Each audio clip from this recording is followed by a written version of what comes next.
Hi guys. Wondering how everybody's been doing out there. It's the 9th of November and we've had a few days since the election. I have a couple of thoughts I wanted to share today. Something made me laugh earlier and I wanted this morning and I wanted to share it. Before getting on, I was trying to center and kind of connect, with myself internally. And I realized, I don't know how eloquent I'm going to be, but my bottom line is that I want people to, if at all possible, to feel um, cared for today and what I have to say, and I care about everybody's inner landscape, and I care about the fight that we all have on the inside. And so as I think about some of the the videos I post and will post, I think of it in terms of, the care that I have for the inner landscape that we all have, and coming up with ways and thoughts that will help us all, maybe potentially be able to free up more of the fight as we head into the next 4 years, etc. So so that's kind of where I'm at. I'm not necessarily feeling super strong today, but I'll share what I got and we'll just go from there. I was on Twitter and ran across a tweet by Harry Dunn. He had retweeted somebody named Link Lethal, and it tickled me so much. This is Link Lethal's tweet. "We just venting. Y'all act like we're storming the Capitol or something." And I couldn't stop laughing because that's so very much the our side of the equation, and it speaks to this whole, need to vent and permission to vent, and I don't know, you get it. So I wanted to talk about venting grief and anger and grief. And venting's great. Venting's really good. It is necessary. I grew up in a family where we vented. We didn't vent to someone. We might vent at someone about something. And it's just really, really good. It's like a pressure relief valve. Speaking of pressure relief valves, I'm not a pro on this stuff. I'm just showing up because after you live a few decades, like 6, life happens and we have to figure out how to deal with I've had to figure out how to deal with my anger and my grief. So I'm speaking from that experience. Take it for what it's will. Take what you like, leave the rest, as they say. So just know that context. So I don't do this for a living. I am a pro at something, and that's industrial. A slice or two of industrial equipment. So, but I'm coming to you as a woman who's dealt with anger and grief, I guess. So anyway, we gotta. And pressure relief valves is one of the things that is one of my things. So, we have to release this pressure, our internal pressure, the internal pressure of anger and frustration, etc. It's got to come out, because if we don't get it out, it's gonna go inside and it's gonna make us shut down. So to the extent that we get the anger out, we're gonna be able to move forward. The other thing is it can damage us physically. So that's the thing. If we don't get it out, we could also express it externally. So we might be frustrated with somebody and they get a release of anger, pressure that belongs, on fascism, but it comes out to somebody who left their socks on the floor, So it's an outsized response to, and we all know this, we've all done it actually. So, that's reality. So that's the thing that we want to avoid. We want to make sure that we're venting about the political stuff and the corruption and the cruelty, whatever, so that our relationships aren't damaged. Because honestly, that's kind of like a feature, not a bug, for, darkness. So the one thing I will say is that when we do it publicly, and I'm not saying don't do it publicly, I'm just saying let's be clear-eyed about, some of the consequences of doing, venting publicly or grieving publicly. So we run the risk of becoming our own despair trolls or our own chaos agents, so that's just something to keep in mind. Those of us who are reading tweets and Substacks, we just need to make sure that we're wise consumers of those. If somebody's venting and somebody's grief is causing despair or disruption in our internal selves, then we need to just filter and not read those things and take a break. The second thing I thought of was that our psychographic profile is more public. So we're just giving more data points to the Twitter sphere or to the ether on how we're wired and what gets to us. So keep that in mind. And then also our adversaries can gloat. So they might take some pleasure in seeing our anger, our grief, our suffering, etc. Personally, I don't like to give any of that away, but we're human. We all have this,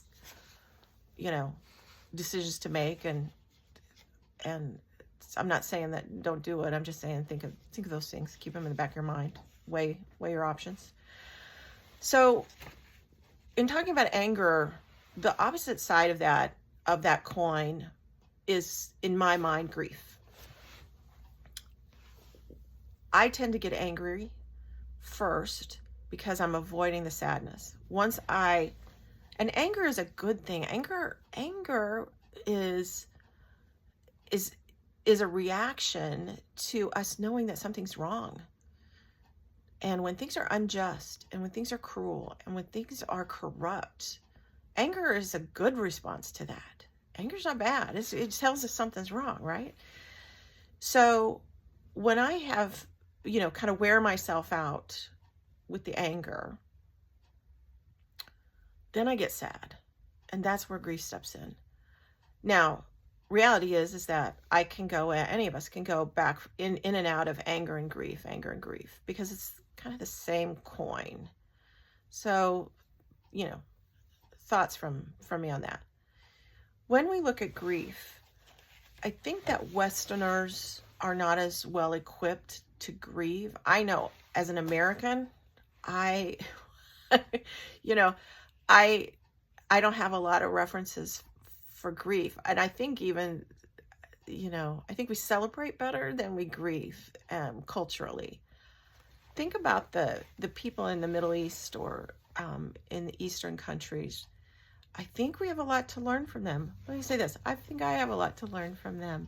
They take a picture of their loved one. They walk down the street and they're publicly wailing. And I find it fascinating and I find it lovely in a somber way. I'm smiling because I like that example, and I'm not going to go wailing down my blocks. I'm not going to go do that. But I think it's just like, yeah, that is a normal human response when a loved one dies.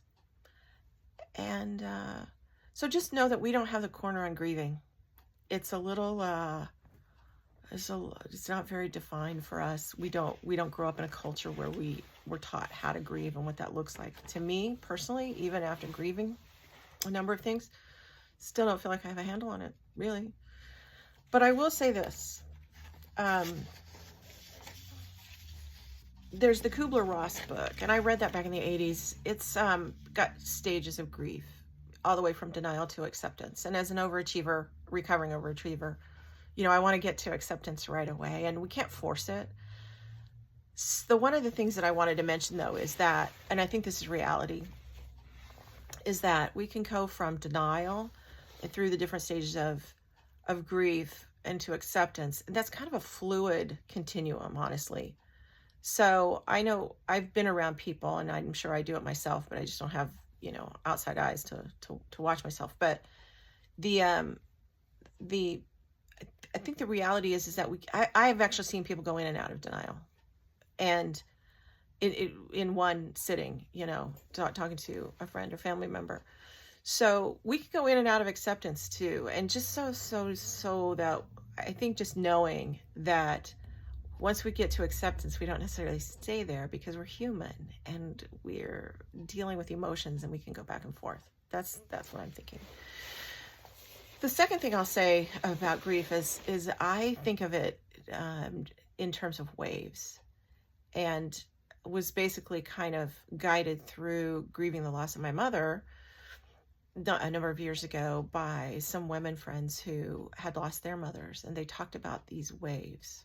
And I didn't know about these waves, but they in the initial loss of whatever it would be, they come in great, large tsunami type waves. They come in waves that can seem overwhelming and potentially, feel like, let's just say I felt like I could drown.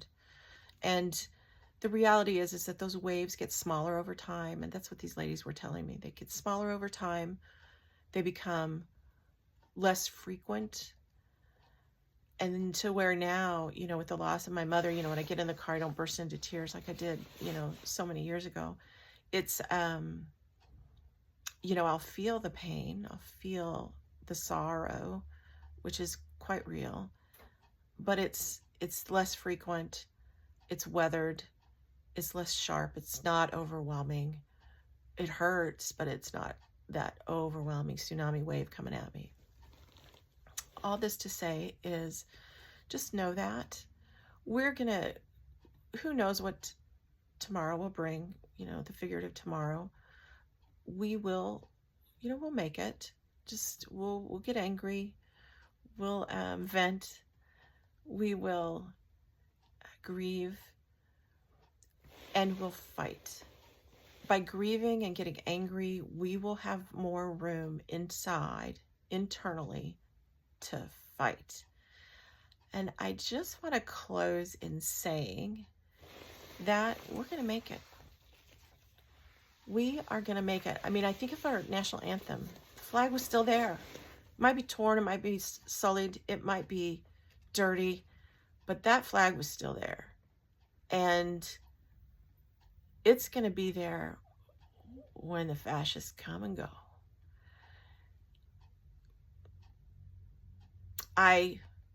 That's where I'm at today. And that's where I'm at. I'm going to stand here. So that's what I got to say. One thing I will say, I just looked at my notes, so bear with me, because I'm used to PowerPoints. But think of our families. Think of our ancestors who came over long ago, maybe in the 1600s. Maybe you're a Mayflower family person. There's a word for that. Maybe you're a daughter of the American Revolution. Maybe you're this or that. Maybe your family just came over in recent years. Our families, we come from a sturdy stock. These are people who came over here and risked everything without any assurances of how life was going to turn out. Now, the promise of opportunity, the promise of a future, yes, but nothing is guaranteed. My family came over different parts of it in the 1800s.